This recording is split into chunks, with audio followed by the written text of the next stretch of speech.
When the first Emirati astronaut looks down at Earth from the International Space Station, he will see his homeland, the United Arab Emirates, a land made up of jagged mountains and great sweeps of sand.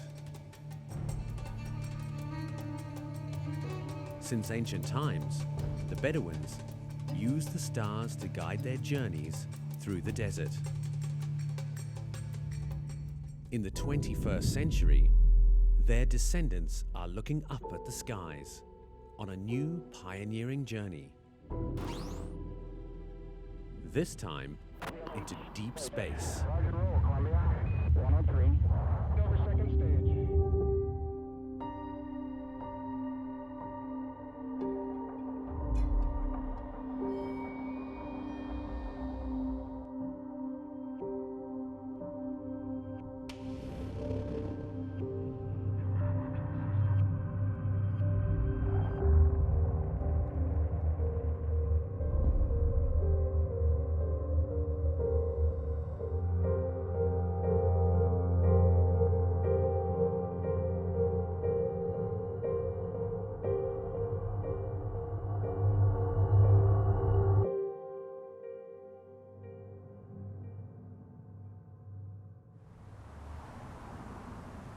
It is the beginning of winter in Russia. Two Emirati astronauts have begun their intensive training at the Yuri Gagarin Cosmonaut Training Center to prepare for space. They are learning how to manage life in microgravity. After vigorous training for more than 5 months in Russia, the astronauts return home. هي كان هالزعيم وصير يحب يطالع النجوم ويطالع يحب النجوم في الليل، يطالع النجوم في الليل، يطلع في العرقوب يطالع النجوم. كنا هني في اللواء ساكنين ويطالع يعني الفضاء ويقول أنا بصير الفضاء والفضاء والفضاء. ما نعرف شو الفضاء نحن. أنا أقول له يا ولدي الفضاء هذا كل اللي فاضي يصير فيه، شو لك جو مكان فاضي وراح. يقول لي لا مش هذا الفضاء اللي تطرينه، هذا الفضاء غير أمي اللي أنا بصير. Who would have believed that a young boy growing up in a small desert town would one day have his name etched in history as the first Emirati astronaut?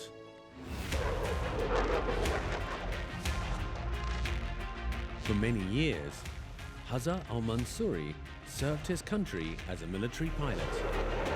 For me, a passion to start from the childhood, from the desert in Biwa. I was looking to the stars and thinking that can I be an astronaut? At that age, I thought it's impossible to reach the stars or to be an astronaut. So this dream is always was with me all my life. Who would have ever guessed that another Emirati man who grew up in the Ghaffar Mountains in Alain would one day train to represent the UAE in space? I always had that question in my mind, what's beyond the Earth atmosphere, what's there? And I used to read a lot about the people who are traveling into space, called astronauts, people who already reached the moon. And at that early stage, I couldn't imagine myself being someone like them. In 2018, Sultan al-Nayadi's dreams to be an astronaut became real when he was shortlisted to be part of the UAE's astronaut program. He is scheduled to be the second Emirati astronaut to blast off into space. Dreaming of becoming an astronaut is now a reality in the United Arab Emirates. You know, the UAE has a big footprint in terms of space. We are a developing space nation, and looking at the importance of space in the next 20 years, you know, there are concepts of getting to the moon, going back to the moon, going to Mars, asteroid mining and resource utilization in space.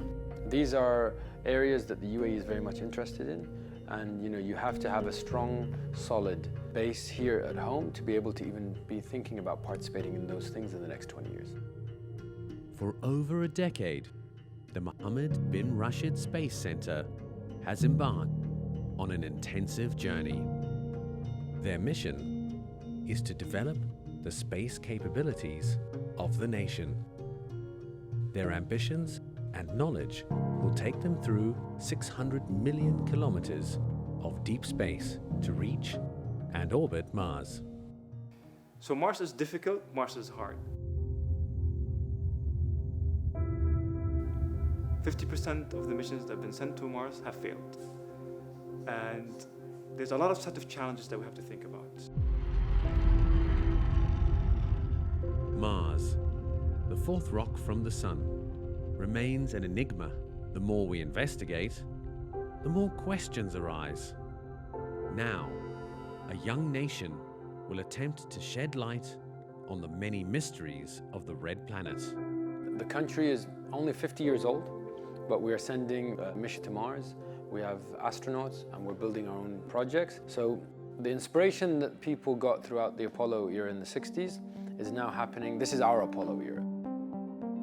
By 2021, Hope, an unmanned probe about the size of a small car, will be cruising to the red planet, using the stars to track its direction, to reach Mars within 7 months.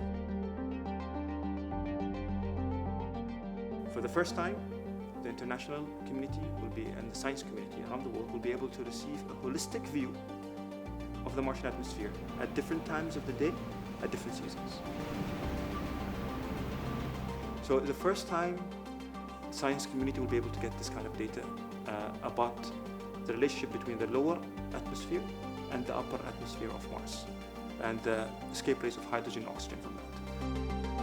MBRSC is responsible for the execution and supervision of all stages of the design, development and launch of the Hope probe in 2020. The UAE Space Agency is funding and supervising procedures and necessary details for the implementation of this project.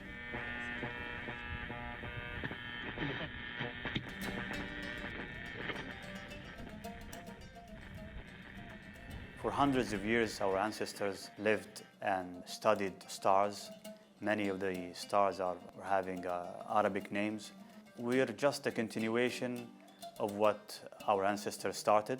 So we're aiming to go there and to send that positive message for the whole nation and to raise the UAE flag on board the International Space Station. So I think we're ambassadors at this point, and we hope to do it perfectly, and we accomplish the mission. To be a supersonic jet pilot is to fly faster than the speed of sound. An F-16 pilot has the power to pull a jet in a vertical climb and rise above the clouds in minutes. If you go back in history of astronauts, most of them, because of their skill set as a pilot, they get an advantage. We had over 4,000 people applying to the program in about 3.5 months. The first UAE astronaut program, funded by the ICT Fund of the Telecommunication Regulatory Authority, was launched in December 2017 and began with a nationwide search. We looked at their capabilities in physics, in math, in science, and technology, their knowledge about space. And that process obviously took us from 4,022 applicants down to about 400. Then we had another process that took us down to the top 95, who then went through a grueling medical process, and we got the top 39 who had completed the medical process, who were ready to go to the one-on-one interviews. Most of the tests I went through, like the pressure chamber and the heat, was one of the things that I gained from my previous career as a pilot. The final 9 candidates undergo extensive examinations specific to space missions to test their levels of endurance and prepare them for the extreme conditions in space. The spinning chair was one of the interesting tests I went through. It really was spinning us for 10 minutes to check our ability to resist the stiffness motions and these stuff.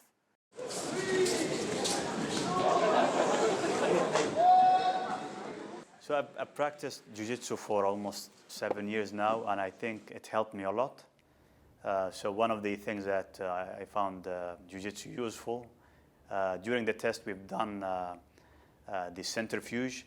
So you have 8 times your weight sitting on your chest. So it's similar to the Jiu-Jitsu game when you have an opponent having a side control or he's in mount position.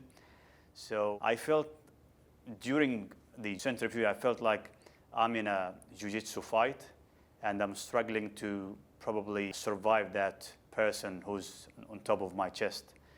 And luckily I was able to accomplish the 2 centrifuge runs with no problems. So I think Jiu-Jitsu really helped me overcoming the centrifuge experience. Finally, out of 4,022 hopefuls, the names of the first Emirati astronauts are revealed to the nation. Hazza and Sultan fly immediately to Russia to prepare to meet the future challenges of space. October 29th, 2018, in Japan, another dream is about to ascend into space. A nation holds its breath as they witness the final countdown of their first homemade satellite. This marks the beginning of a new journey. The Khalifa Sat story began more than 12 years ago in Dubai. One guy called me once and said, Amr, now you're back. How about you join somewhere new? It's a new challenge for Dubai and the UAE. It's never been done before. And all I can say is that you will be working in something related to space. In 2006, the United Arab Emirates took the first steps to build their very own space program. A small team traveled to South Korea to acquire the necessary skills and knowledge. For me, it felt like home at the beginning because they know it's like people moving to a new location. They all kind of feel homesick. I did feel that a bit, but then when I got used to Korea, it became like my second home. The first Emirati engineers had to face many unforeseen challenges, like speaking the Korean language and exploring a new cuisine. The idea was that the Emirati team would soak up as much knowledge as possible and learn how to build an Earth observation satellite unassisted. And then we lived as a family, actually. We understand each other, we worked together. And then we had one goal, bring this technology and then build the first satellite in UAE. It took many years of experience and mistakes, sacrifice and determination. We used to live there as a small group, working together. We were engineers, but at the same time we were brothers. We met each other at work as engineers, and then we went back home together as brothers. By 2013, 2 low Earth orbiting satellites had been constructed, launched and deployed into orbit. Now the Emirati team had learnt enough to do it on their own. We are ready actually to make it in UAE. So the team moved in 2014 and starting all the integration of the Khalifa Sat here in UAE. And we opened the clean room. 70 engineers began work on Khalifa Sat in the clean rooms of the Mohammed bin Rashid Space Center. This was to be a very small satellite, measuring 3.3 meters in diameter, with a very advanced camera system and 512 gigabits of memory. For example here, those are the solar panels. So our software just makes sure that our satellite is always facing the sun. That's where we're getting our power from. And then those power that we get will be stored in the battery. After doing all the environmental tests, the satellite was now ready to be launched. Khalifa Sat was heading for Japan.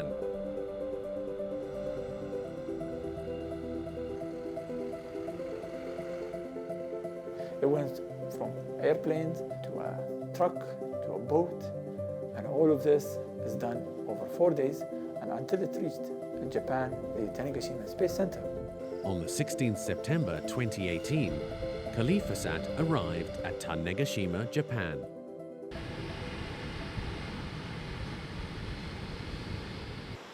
This idyllic island is Japan's largest rocket launch complex and home to its space program.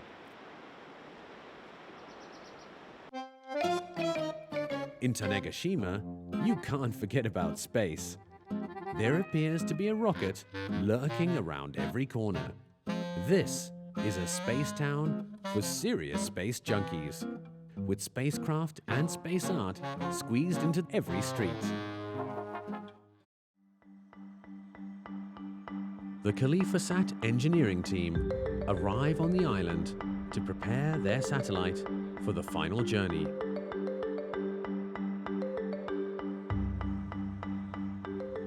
Their job is to prepare for the launch, to manage and do all the functional testing on the ground. They were all pretty nervous, with a lot riding on this launch. We're very excited to go there, to see, to make sure that the satellite arrives safely.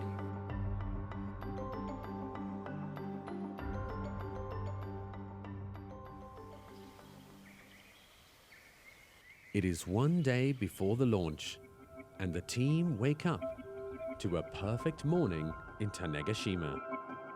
أخواني وأخواتي وصلنا لمرحلة مهمة في مشروعنا. Amr gives an emotional speech to his team. He tells them how proud he is of their achievements, their determination, and their spirit of tenacity. All the team walked to the launch facility. We call it Vehicle Assembly Building, VAB. And from there, we saw first time the rocket in front of us.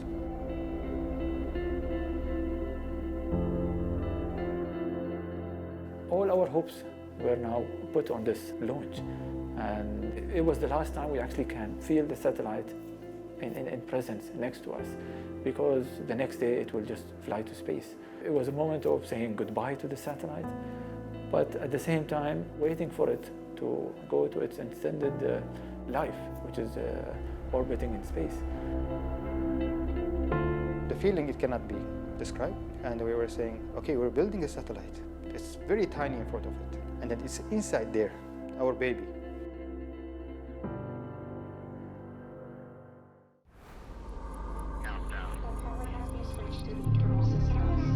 So the next day, on the day of the launch itself, the team was waiting, and the countdown starts, and you look at it, and it's a few hours, and then it's 2 hours, and then it's 1 hour. 5 time zones away, in the control rooms of the MBRSC of Dubai, the engineering team waits anxiously to track the progress of the satellite. Back in Japan, we are all there, and we are all waiting for this moment to succeed. Countdowns happen. 30 minutes, 20 minutes, 10 minutes.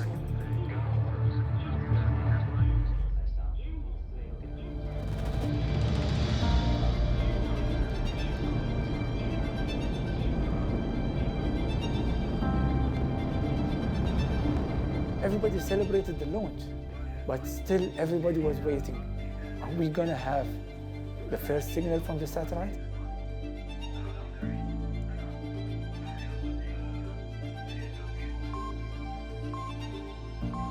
We received the first signal, and all the numbers on our screens started to change, giving the realistic numbers from the satellite.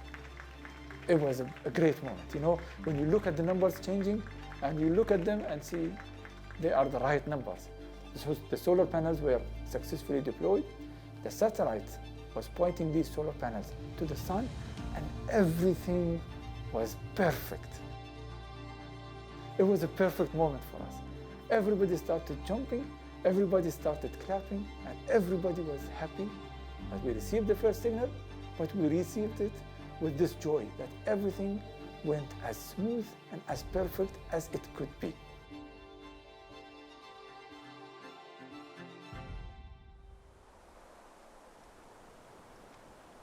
Deep in a forest wilderness in Russia, the astronauts are taking the next steps on their journey into space.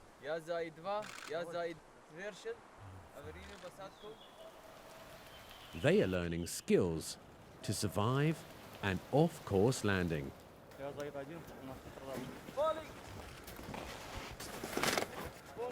Training for space is tough, but the astronauts are determined.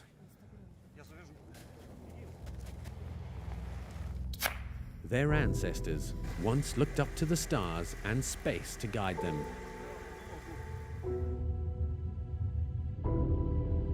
Hundreds of years later, they are looking up to the skies once again.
A little boy once dared to dream about space. 30 years later, his dreams were about to come true. A nation had reached for the stars.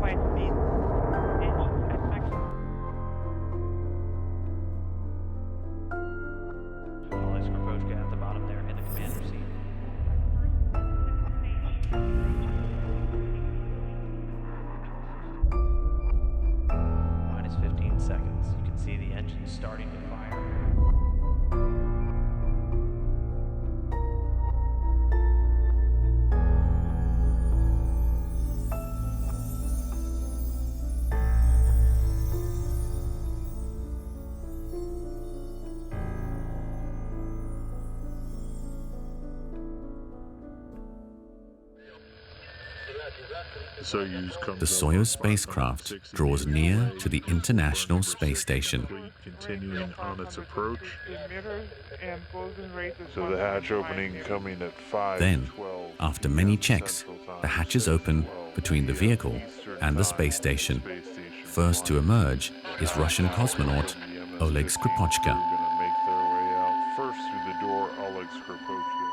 Behind him is flight engineer Jessica Mayer, NASA astronaut and marine biologist on her maiden journey into space. Then there is Hazza al-Mansouri, making history as the very first Arab astronaut to visit the International Space Station.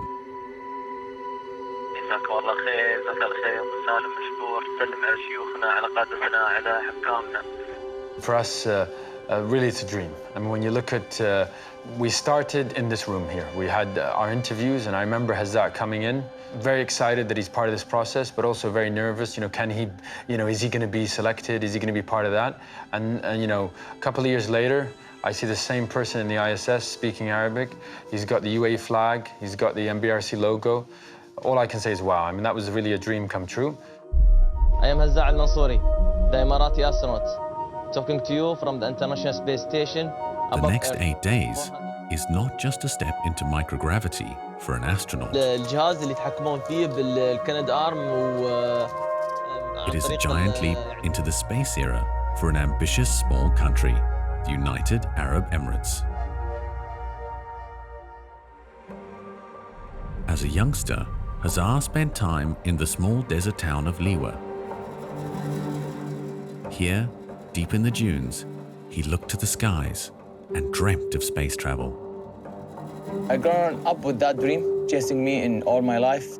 I think everyone should look always outside at night and dream about space.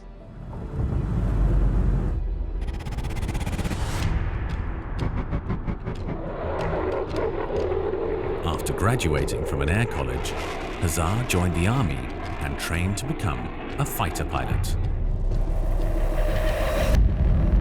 But Hazar's journey into space began in 2017. The Mohammed bin Rashid Space Center launched the UAE's first astronaut program.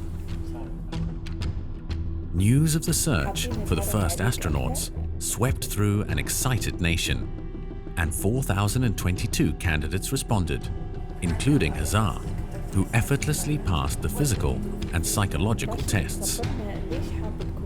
14 years of military aviation had prepared him to handle high gravitational forces. So I also remember Sultan very well, different personalities. Dr. Sultan Al-Nayadi, holding a doctorate in information technology and specializing in data leakage prevention, had the skills and academic qualifications to solve complex problems in space. The program is looking for an overall person who has all the capabilities, but at the end of the day, they selected only two, and that was Hazza and me, so it was a great moment. The initial selection is announced. It is now full steam ahead for the pair as they begin hundreds of hours of training in Russia. So the first moment you arrive in Russia, you feel everyone is talking about space.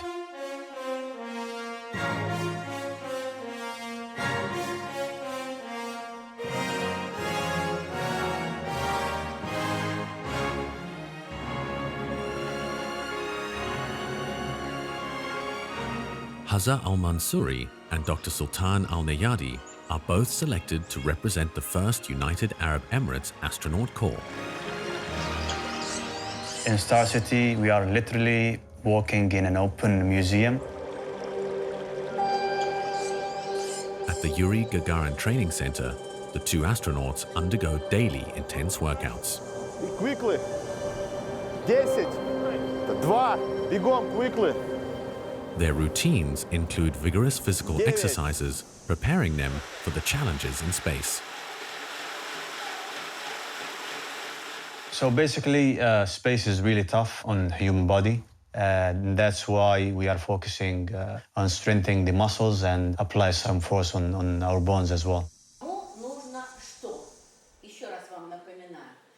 We start again to pick up our Russian language because the Soyuz, the spacecraft, it's only in Russian. So all the switches, all the control panels, all the screens there in Russian.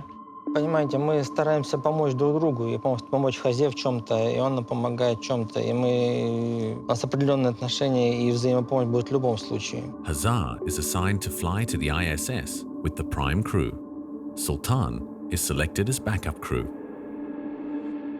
Backup crew will be doing everything, and they have to be well equipped with the knowledge, well equipped with the training, and they should be able to perform as good as the main crew.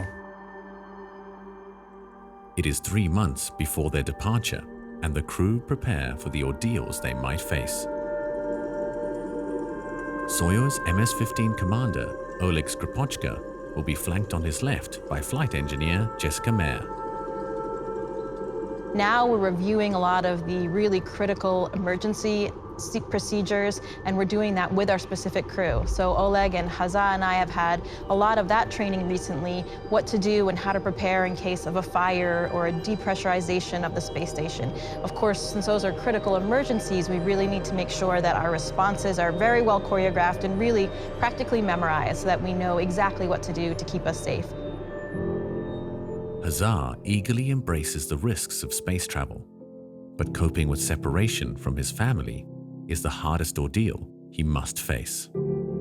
I think to be really away from my family is one of the things that I'm really having a challenge on, but I'm trying to keep every day contact with my family by video, by Skype, and just say hi to make sure that I am there with them every day.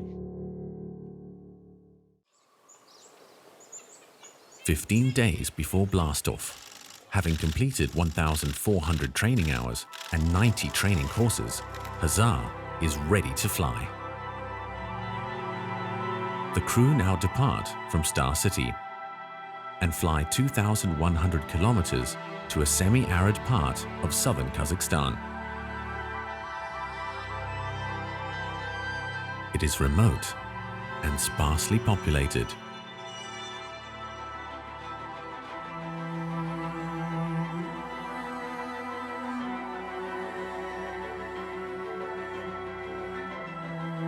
And here, in the middle of nowhere, the local people of Kazakhstan witness the greatest triumphs of the space age.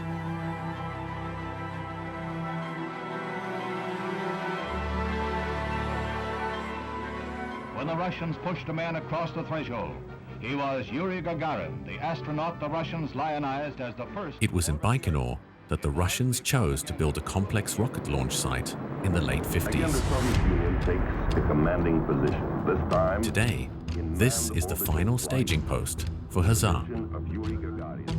In the days leading up to the launch, the first Emirati astronaut now prepares himself for the takeoff. We finally arrive in Baikonur. Everything that we saw, we heard about Baikonur, it's reality. We started every day to do the tilting table and also the rotation chair.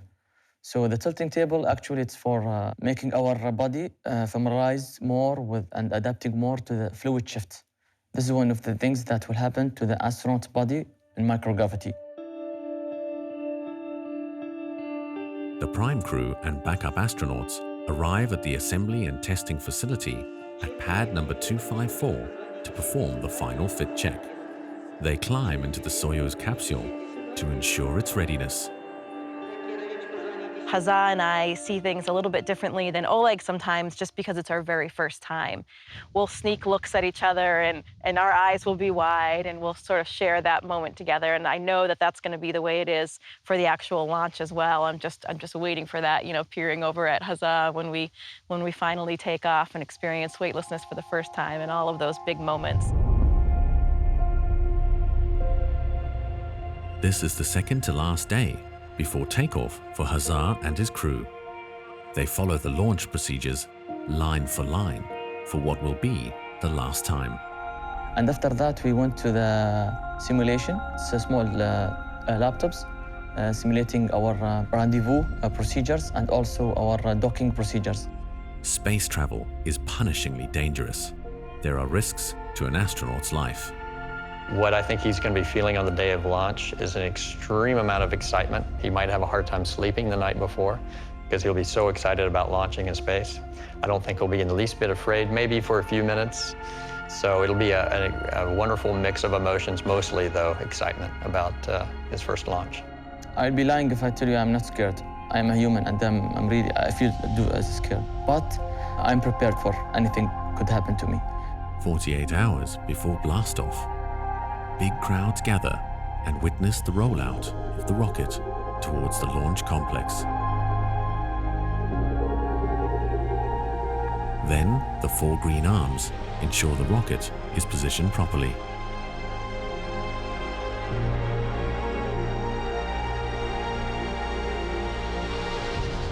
Just night before the launch, I remember that it was a busy, really night for me. I couldn't sleep because I was excited. I'm going to space. I'm making my dream coming true in a couple of hours. For me, at that time, I have a lot of thoughts going in my mind. The moment started to build up. Everything was accelerating. Everything was rushing towards the big moment. I hugged him before he went to the rocket, and I told him, you can make it. Trust in yourself, in your training.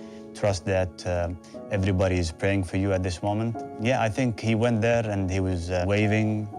It wasn't a goodbye. He was saying, I can do it. He did like this, like an indication that he'll do it perfectly and he'll come back safely. There's a lot of people there. There was a very big crowd gathered outside. We went inside where they were suiting up and putting their Sokol suits on. And that's a moment for the family to say their last goodbyes to the cosmonauts and astronauts before they go into the rocket. As I'd walked in, his kids and family were already there, and he was, I think he just put his sokol on and just came and sat down. He was smiling, he was happy, he was very calm, he was interacting with his kids.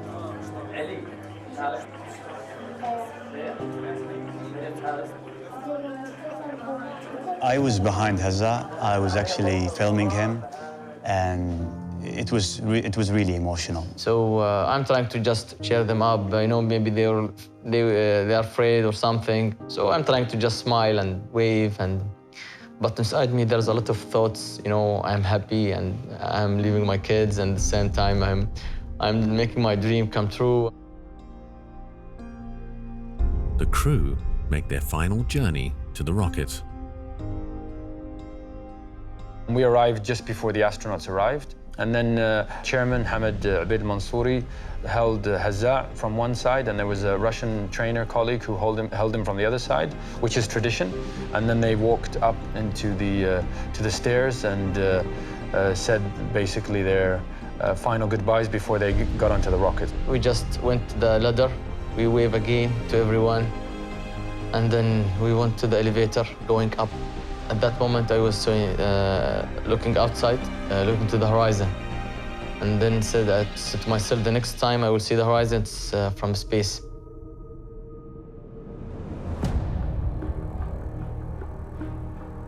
It is just minutes before the launch, and an entire nation holds its breath, waiting for the countdown.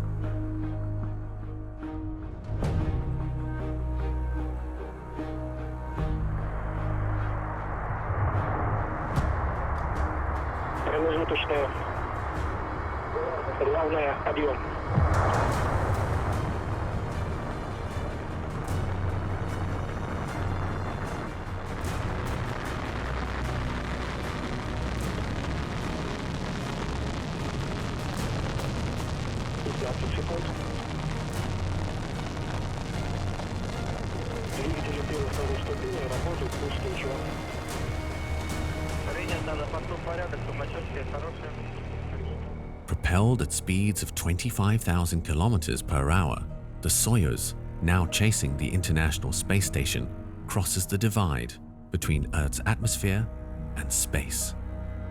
Microgravity is achieved in less than 10 minutes after takeoff.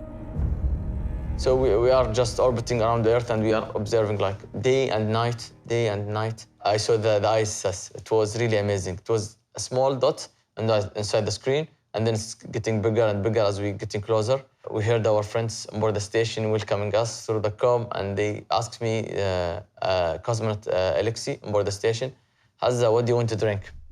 This is the first question for me. During his 8-day mission, Hazza is tasked with carrying out a series of science and space experiments. But first, he had to learn to move in space. So really the difficult part I encounter at the beginning is to move on board the station. Because you think that, okay, I will do like this with the hands and we will go forward. It didn't work like this. So sometimes you will go up, sometimes you will go down. Because the small pressure you put, it will affect your movement. Sometimes you'll just keep rotating, and with the time, you will have this full control.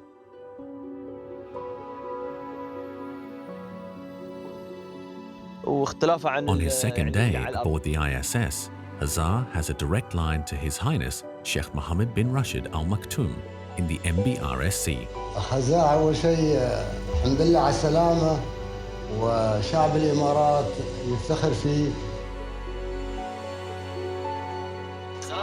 The next few days are demanding and packed with activities from the moment he wakes up to the time he closes his eyes. For me, I was participating in 16 experiments in total, 6 of them on board the station. When his duties are fulfilled, Hazza floats off to observe the station turning around the Earth 16 times a day.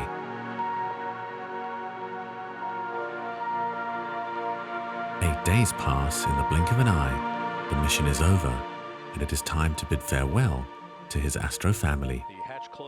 Hazza will travel back to Earth with NASA astronaut Nick Hague and Russian cosmonaut Alexei Ovchinin. And now we're trying to welcome Hazza back on Earth after the fulfillment of his mission. Re-entry after the plasma exit at 13. Peroxide fuel for the entry control thrusters. Touchdown. Right on the money at 5:59 a.m. So it was a great moment to see him with that big smile, sitting with the rest of the crew, and he was happy, he was excited. The biggest moment for him and myself is when he was covered with the UA flag and he kissed that flag. Al-Mansouri, the first Emirati citizen to fly in space. And then I head back home. It really was amazing for me. All the leadership in my country was waiting for me. You know, it was amazing.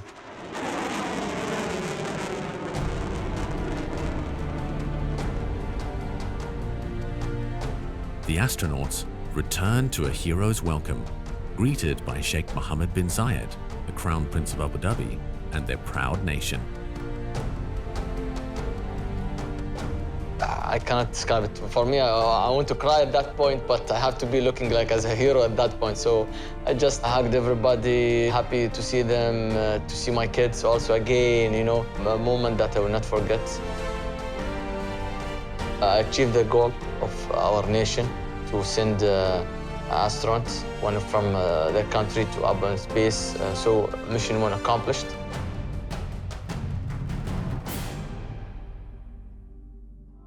The next mission will further position the UAE at the vanguard of space exploration in the region. In July 2020, the spacecraft Hope will travel 60 million kilometers to reach the Martian orbit. Mars is difficult. Mars is challenging. In 2021, Emirates Mars mission will be providing the world with unique set of data that humanity never had before. Emirates Mars mission is going to cause the change that we want in the UAE and in the region by bringing this data back.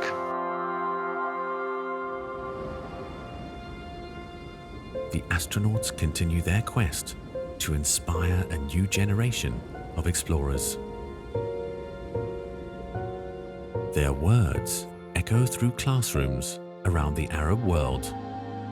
The two astronauts light the fires of inspiration. Every child now asks, what is next? And the astronauts tell them, dare to dream. Dare to dream bigger than you have ever before.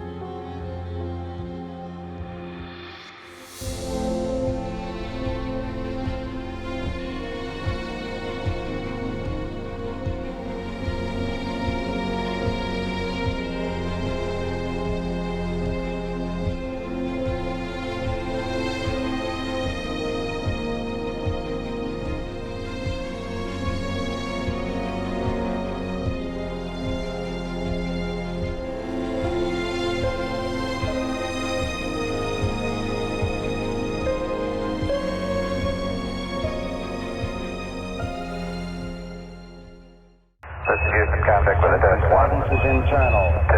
Tango Delta. 3. Again, the Soviet Union takes...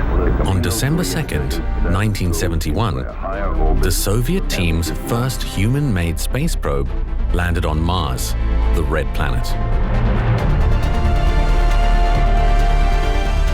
For several seconds, it transmitted a grey, blurry image that soon faded and died.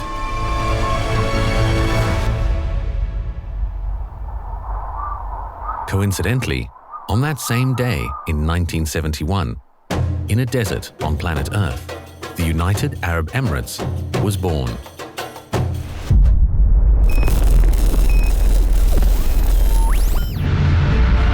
And so was an ambitious vision for progress.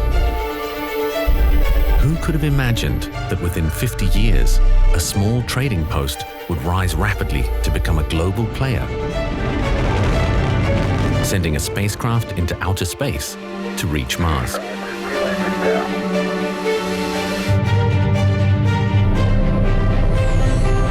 It was an enormous challenge with high risks. But on February 9th, 2021, a nation held its breath as their cities flushed red in the glow of their hopes. The world waited to hear if this small spacecraft, called Hope, carrying the ambitions and dreams of a nation, traveling 493.5 million kilometers through deep space, was going to succeed.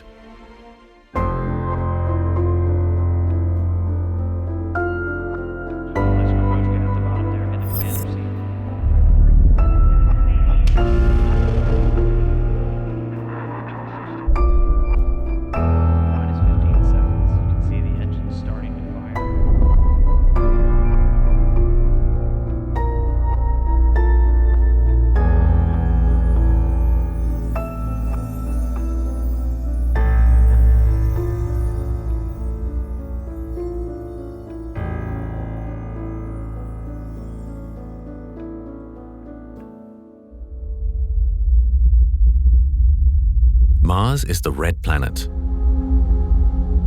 the hostile planet, the barren planet, bearing no life with a thin, dissipated atmosphere unable to trap heat. Once upon a time, water flowed across Mars. There was a rich atmosphere and possibly the building blocks of life.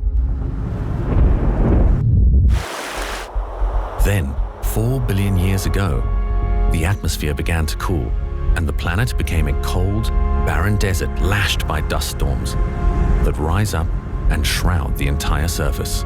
Why Mars? Why not any other planet? According to scientists who have studied Mars extensively, there is something that accelerated the speed by which Mars evolved.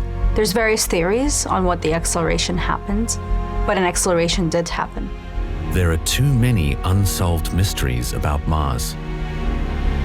For years, puzzled scientists have been burning to find answers to the questions, but the answers fuel more questions.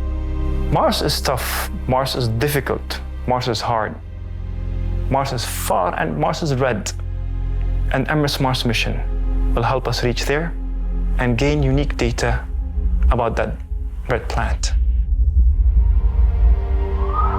A pioneering nation living in a desert decided to search for the answers to the many questions about the planet that remain unsolved. The idea of Mars mission started actually 7 years ago, 2013 December, and one of the concepts was how we're going to celebrate 2021. One of the most beautiful ideas came is let's celebrate this journey by going to Mars.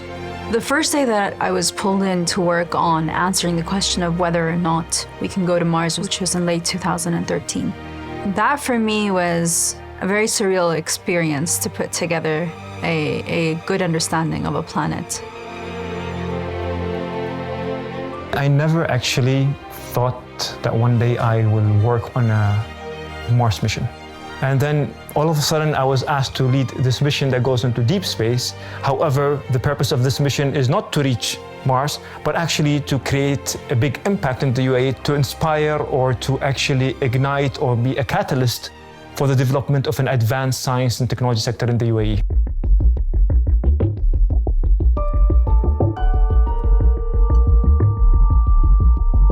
This is, for me, it's a human journey.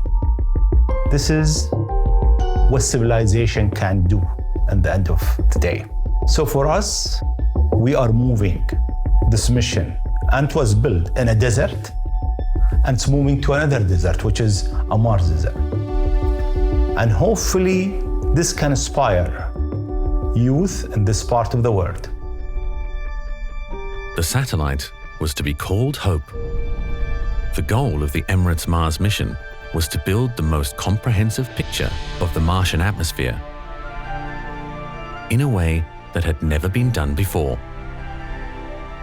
And that's one of the reasons that the team really strove to have this mission not only be unique in nature in terms of the data that it's providing, to be able to better understand how a planet that is sort of similar to ours has evolved to the point that it's at today.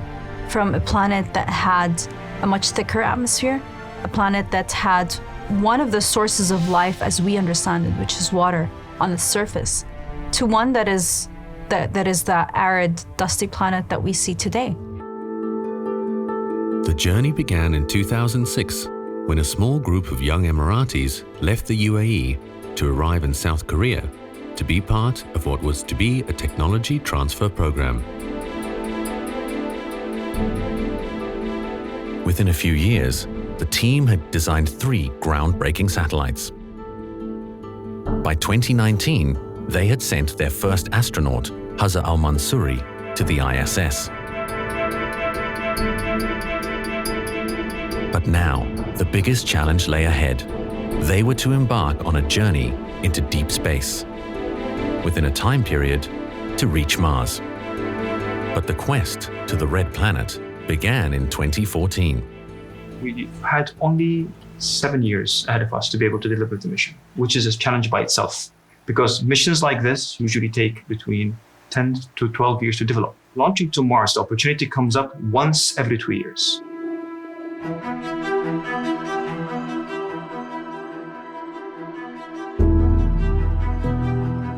The Mars Hope probe had to be designed to survive extreme forces and function in an exceedingly harsh environment.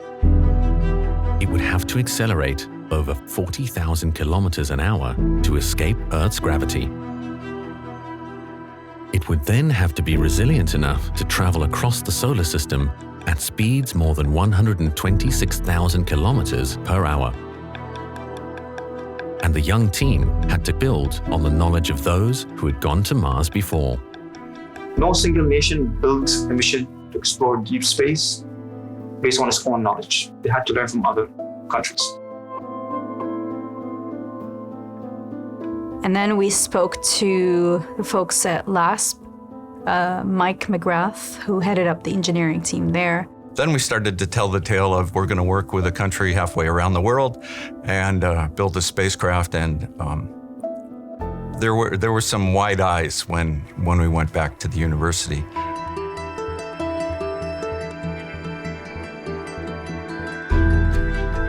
A trailblazing team of 200 Emirati engineers set off on an adventure to the Colorado University Laboratory of Atmospheric and Space Physics to build the spacecraft Hope. I came from a background that had nothing to do with the space. Family, close friends, they told me there is no way that you'll be able to, achieve, this is not your career. This is not something you can do or be good at. But this mission proved that wrong. The empowerment that we got, and also knowing and stating that most of the engineers on the Emirates Mars mission were fresh graduates. They didn't come from any background to do with the space projects, maybe only in school work. The team had to understand the glitches that they might face and the hazards of space travel. Space was unforgiving, unpredictable, and dangerous. So towards the end of 2019, we were completing our test, the final test when it comes to the spacecraft, the environmental testing. And we were glad that we managed to finish it on time, and we met all requirements that needed to be met to make sure that the system is actually reliable and will be able to withstand the space environment. The spacecraft was now successfully moved from Colorado to Dubai for the final testing processes. From Dubai, Hope would be transferred to the launch site on the Japanese island of Tanegashima. So in early 2020, while we were doing these critical testing, I remember we had a meeting in which the issue of COVID-19 was raised. And the question was, is this something we need to be worried about? The team's questions were soon answered as the unthinkable consequences of the pandemic unfolded rapidly. The world watched in disbelief as COVID swept through China and then beyond its borders.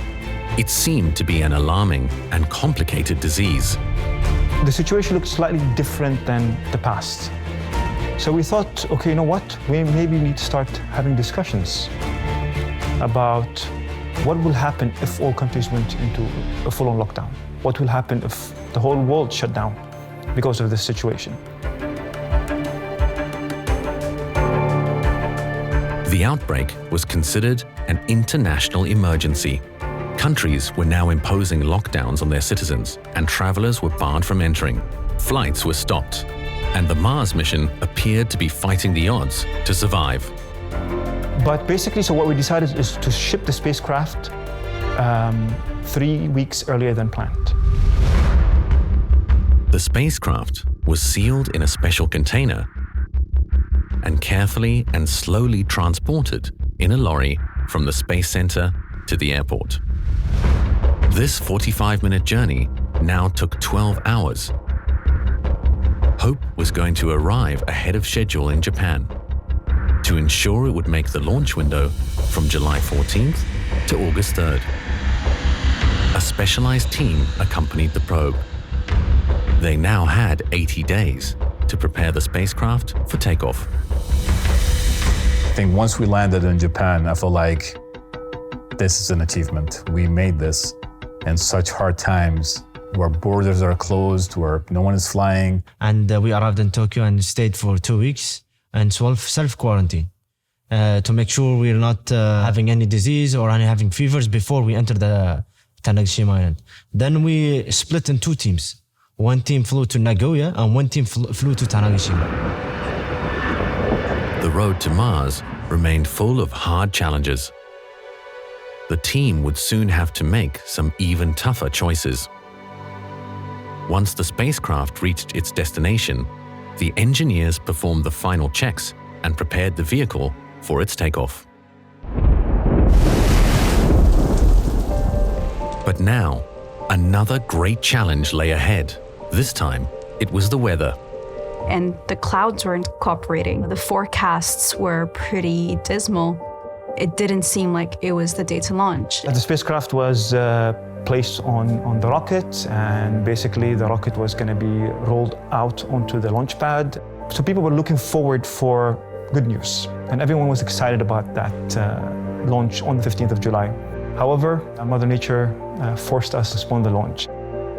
The team had outsmarted technical and logistical hurdles, but the weather was something they could not control.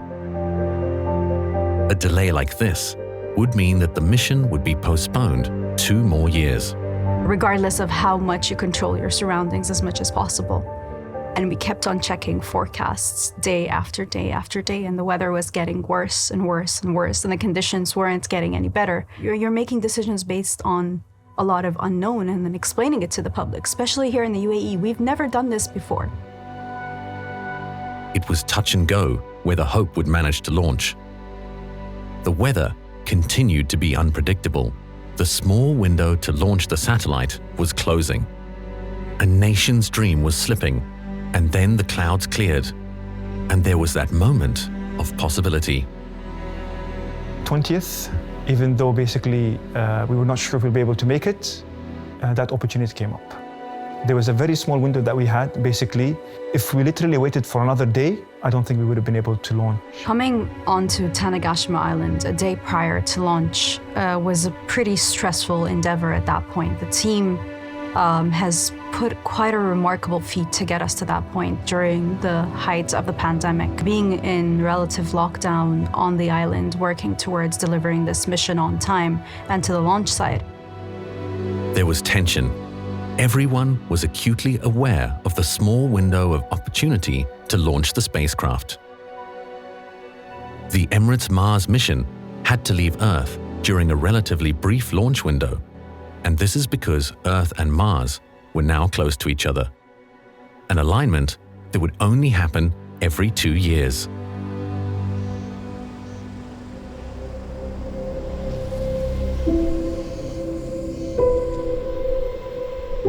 The day of the launch was probably the clearest day that I've witnessed during my time in Japan. And I remember reflecting on it on the 14th, saying that, it's really interesting if we actually launch on that day, because this is our Apollo mission.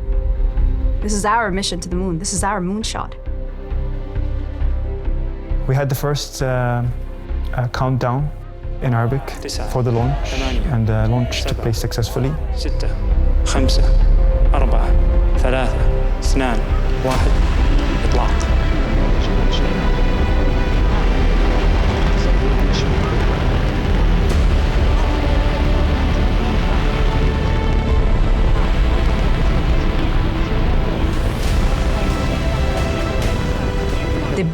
beauty of, and the difficulty and the challenge of watching your mission going to space, watching your life work going into space, is that it's a series of holding your breath, a series of pauses of, oh, we passed this milestone, what's next?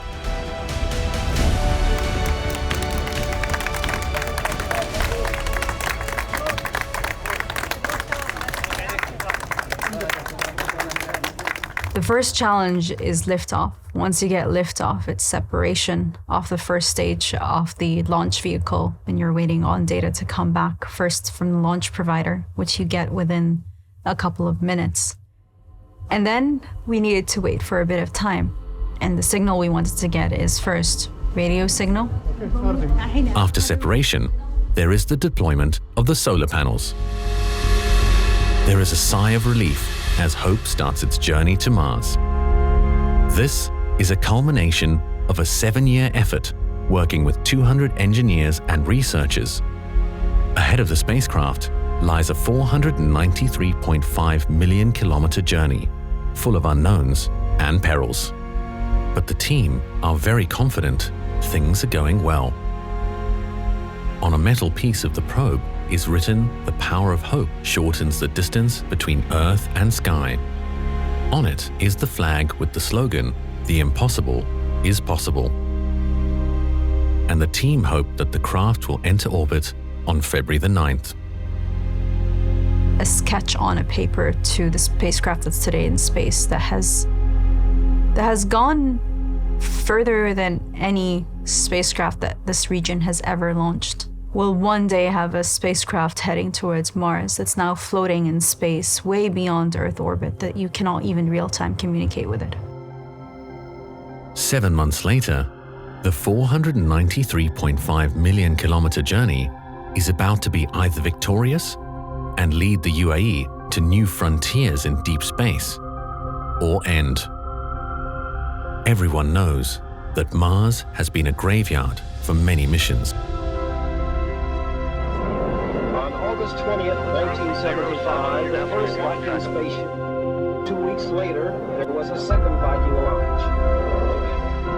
The history of Mars exploration is riddled with failures. There are many what-ifs. What if Hope misses orbit? What if Hope flies past Mars into deep space? The UAE space team at Mission Control is prepared for all outcomes.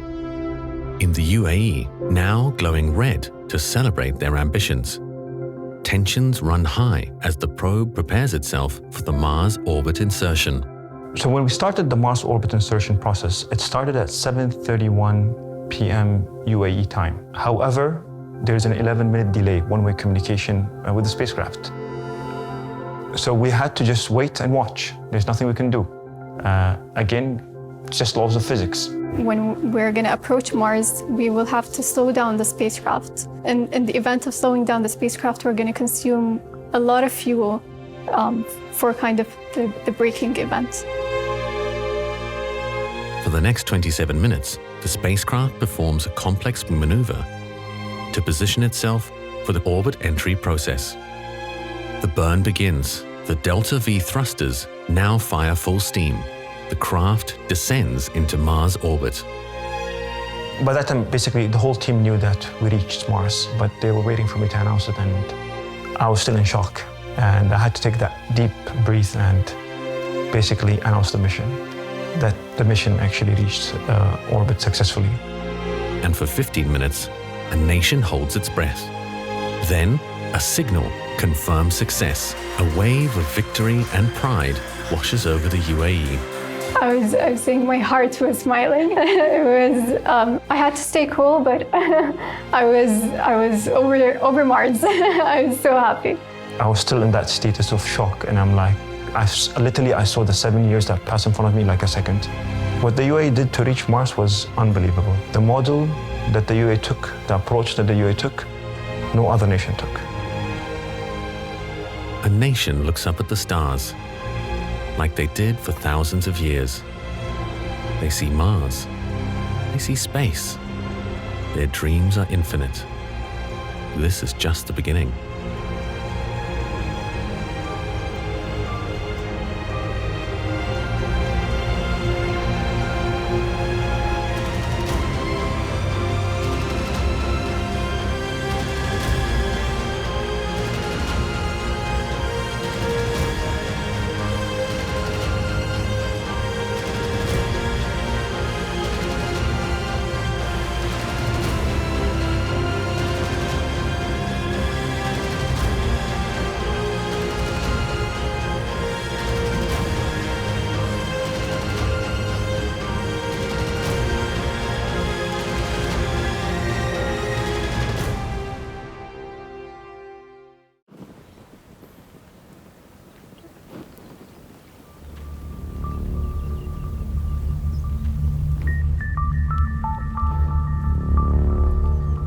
Who could have imagined that a small nation would set their sights on the moon? But they did.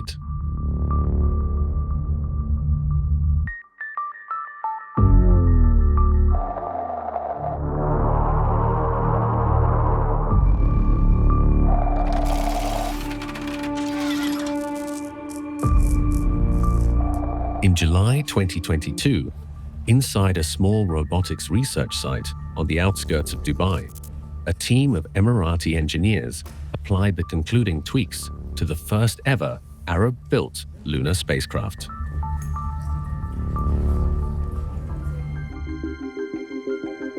Their aim? To land on lunar soil. Drive straight for 10 meters. The small 10 kg Rashid rover underwent critical tests in a remote part of the desert to check its preparedness to land and work on the moon. For 10 meters, why 10 meters?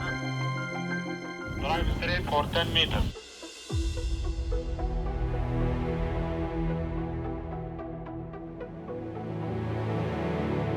Four months later, the Rashid rover, enclosed in a Japanese lunar lander, blasted off into space aboard the Falcon 9 rocket.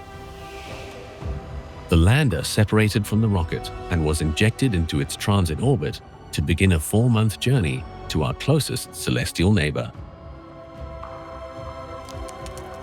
The team of Emirati engineers remember stories of their ancestors who crossed the desert dunes by night.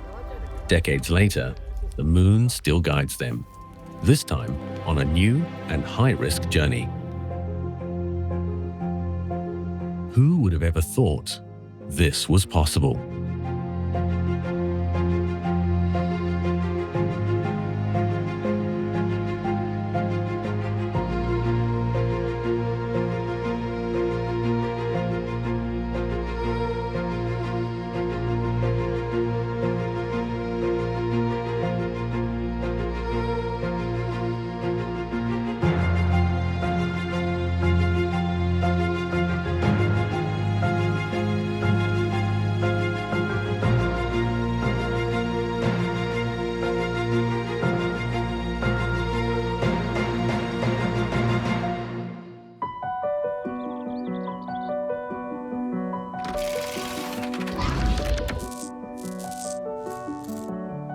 The UAE's space ambitions and explorations have been making momentous strides over the last decade, accelerating their activities and leaving a scientific footprint in space history. Their story began nearly 18 years ago. Their beginning was humble. We unofficially started in 2005, and it was, just 3 people, me, Amr, and Muhammad. And, we were in a little office together reading these books that they tend to call space Bibles. And in my mind is, you're reading this very complicated book and you are not thinking beyond that book.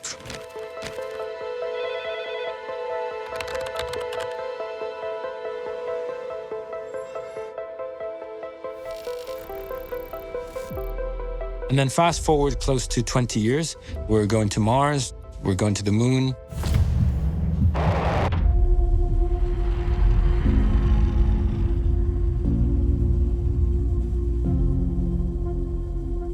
I don't think that is something that many people can say. Today we're looking at the moon, tomorrow we're looking at Mars. Next week we're going to Cape Canaveral and we have an astronaut going to the ISS. I mean, sometimes I'm sitting outside and I look at the moon and I think, we're going there. And, that's not something that many people can say. It is a daunting and challenging task to land on the surface of the moon. So far, only 4 countries have successfully touched down on the lunar surface. In March 2023, the UAE hoped that they would be the 4th country in the world to operate a craft on this mysterious celestial surface. Salim Al-Mari is the Director General of the MBRSC.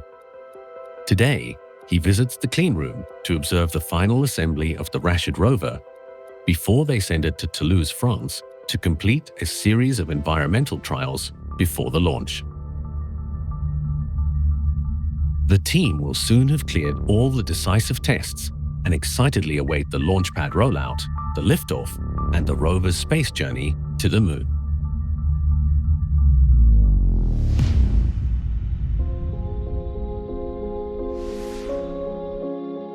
This is our first space surface mission, where we will have a mobile robot to explore a new area on the lunar surface. So this is the primary objective. We are going to the moon. The international community can benefit from the data that Rashid rover will generate. The challenges are many.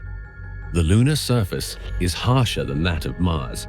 It is dusty, barren, and irregular. The temperatures reach minus 173 degrees Celsius at night. During the day, the heat soars to 100 degrees and more, so the variation is extreme. The rover must be prepared for the unpredictable lunar terrain and the moon's ever-changing conditions. The Dubai desert resembles the moon, with its large craters and mountains. It is midsummer 2022. The rover endures a vigorous field test in Dubai's remote desert.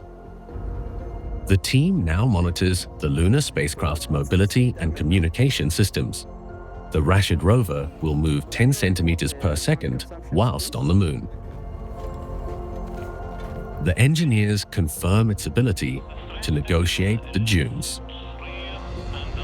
Is there any difference in the current consumption of the 4 motors? The objective is to study the lunar regolith. We want to explore the moon, not only looking at it in our nights, but also having something that is built and sent to the moon. Okay, that's good.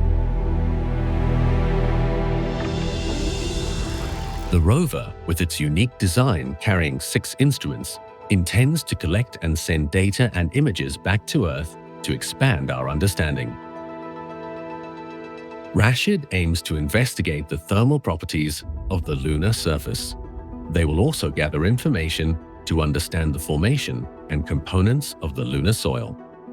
Okay, minus 11, 12, minus 12.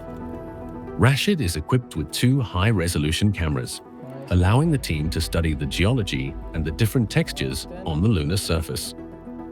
It is also fitted with a microscopic camera to capture small details and a thermal imaging camera mounted on the backside of the rover to study the temperature of moon rocks.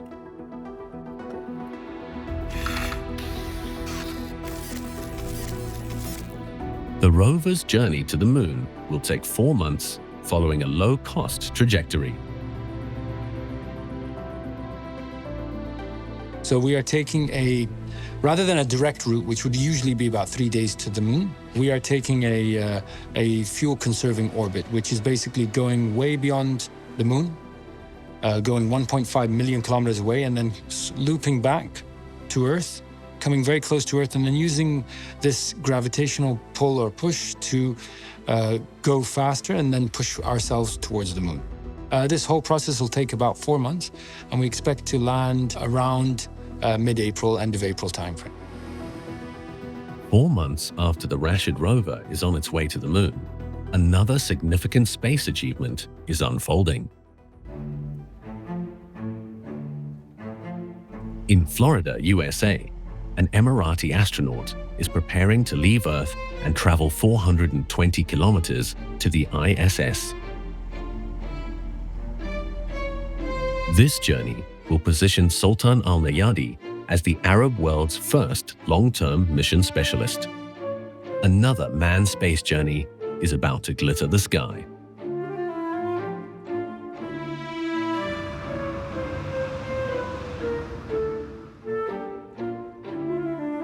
On the 2nd of March 2023, a SpaceX Falcon 9 rocket with the crew capsule Endeavour roars off from Pad 39A at NASA's Kennedy Space Center.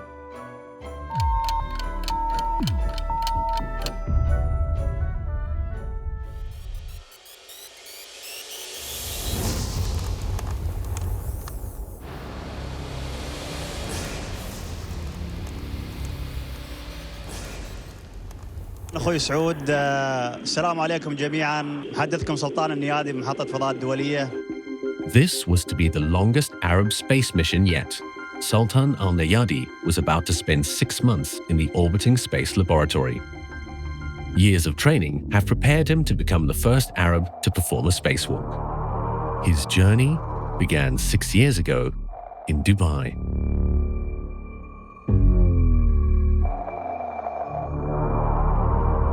In 2017, the UAE astronaut program was initiated. The first 2 Emirati astronauts, Hazza al-Mansouri and Sultan al-Nayadi, were hand-picked from over 4,000 applicants. After being selected in 2018, we traveled to Russia for the first mission. So we trained there with my colleague Sultan for 1 year for the first mission.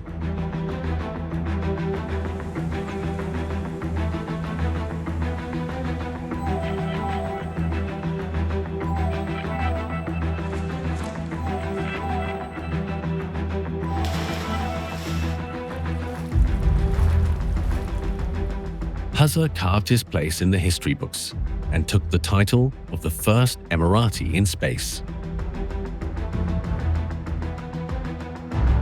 On the 25th of September, he lifted off from the Baikonur Cosmodrome in Kazakhstan and embarked on an 8-day mission to the International Space Station.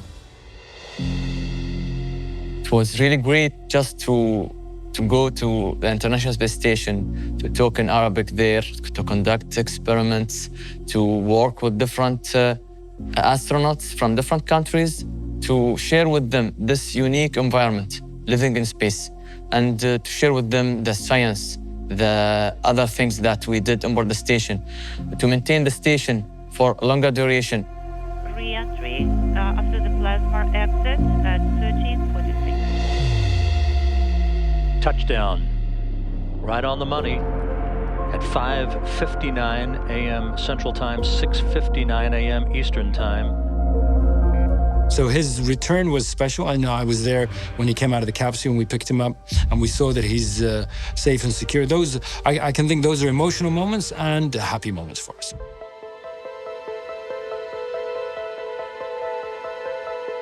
Since his trip to the ISS, Hazza has been preparing for the second mission to space.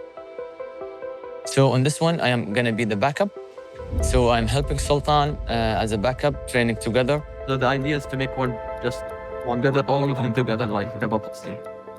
Conducting different experiments and also preparing for spacewalk.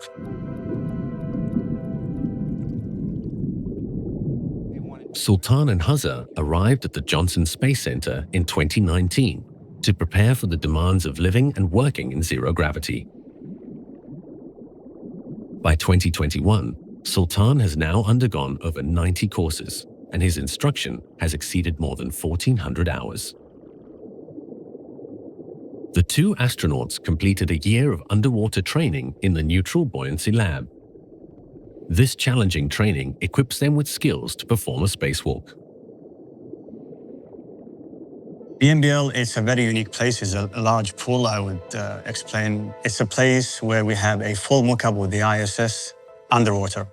So imagine the size of that pool. And we go there and we simulate weightlessness, doing all sorts of maintenance activities and upgrades for the ISS. So on average, we spend 6 hours. And in that day, we normally wake up very early, like 5 in the morning. We get a light meal. And then we head to the MBL, we go to our suits, we set up all the tools, and then we have the brief, and then we jump into the pool. We also train for emergencies. So, for example, if we have an incapacitated person, we need to train on bringing them back to the airlock and helping them to survive just in case of an emergency. It is the halfway mark in his preparation. Sultan al-Nayadi has completed one of the most extreme and challenging stages of their 30-month training at the Johnson Space Center.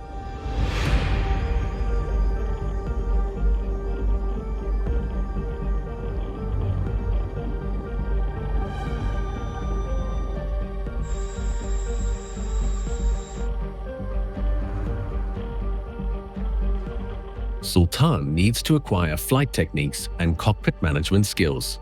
He undergoes theoretical and practical training flying in the T-38 Talons. These supersonic jets move faster than the speed of sound.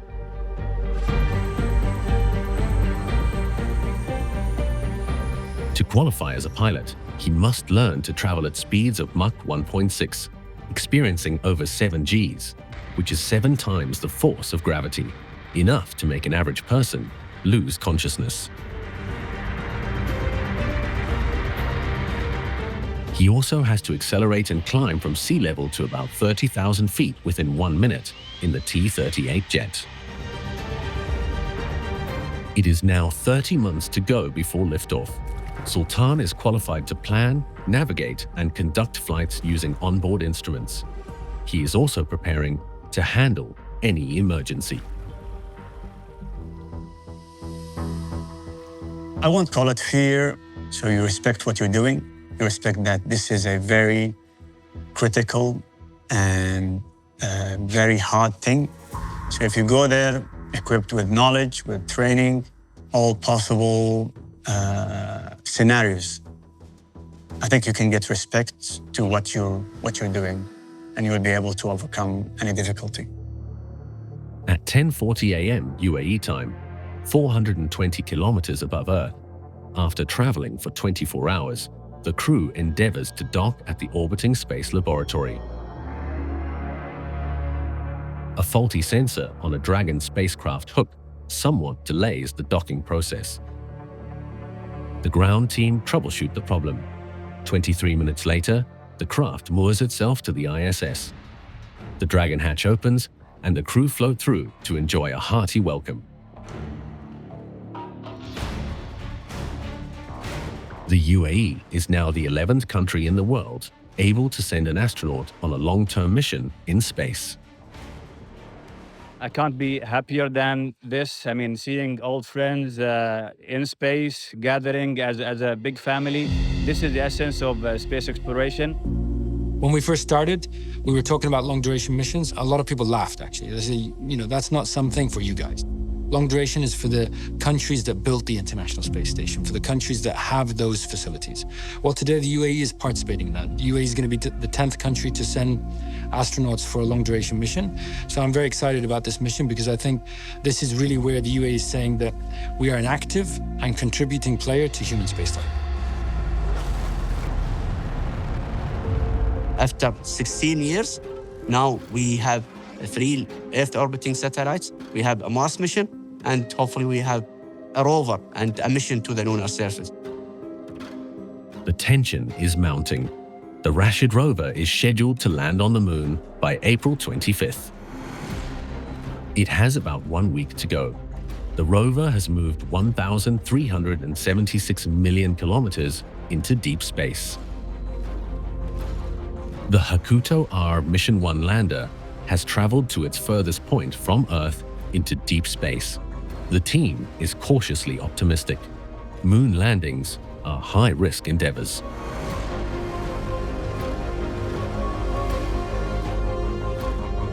The chance of landing is quite, I would say, under 50%.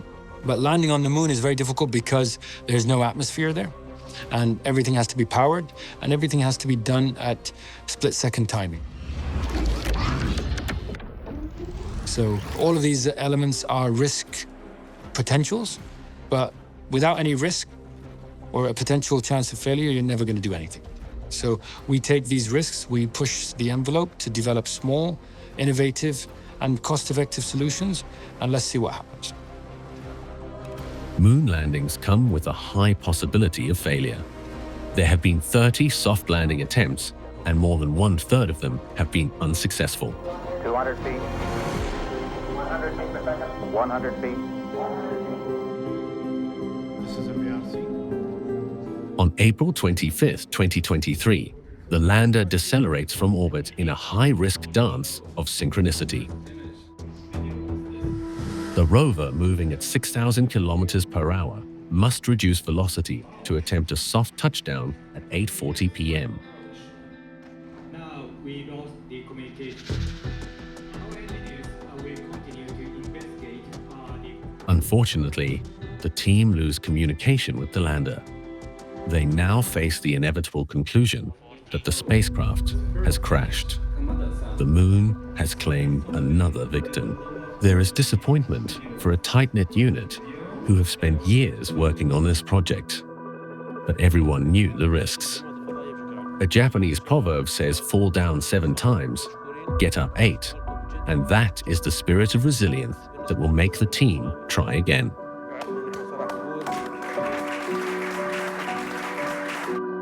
Already, work on the next lunar mission has begun. It's been an exciting journey. It's been an amazing journey, but there's a lot of sacrifices as well. I think whether it's potentially people are sacrificing their safety. You know, when you look at the astronauts, what they put themselves through. Even in training, there's a lot of things that people don't know, incidents that can occur, things that can happen, things that do happen. Also, what I see with astronauts, our astronauts specifically, is that they're away from their family for 4 or 5 years. So to live that type of life and to sacrifice, that's something that I'm grateful for, and I'm thankful for it that they've done that. I think the rest of the team as well, you know, they've sacrificed a lot of time away from the country to make sure that we're able to build these systems here. And I'm very happy and proud that they, as a team, a group of 150, 200 people, now can build these amazing systems and do something great for our country. This journey has been extraordinary, and it's been the most incredible gift, and I'm very proud to be part of it. The story does not end here. On the 28th of April, Sultan Al Nayadi makes history and steps into the unknown. Sultan, that was an impressive fix. You have surgeon's hand.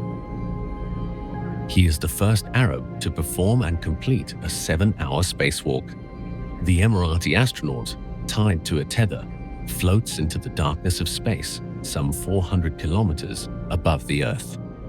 And Sultan, your next step, you can retrieve the EVA scissors from the crew lock bag 1, and we'll be cutting the MLI strap.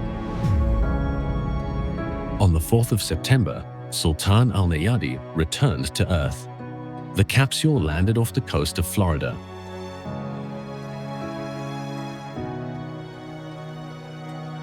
In 6 months, Sultan had conducted more than 200 science investigations aboard the ISS. Like the moon, the sun, and the lunar dust, dreams and hopes quickly rise again. With every success or disappointment, the ambitious space program continues to brave unfamiliar challenges and blaze a trail from their past to the future. A future that never ceases to be a new frontier.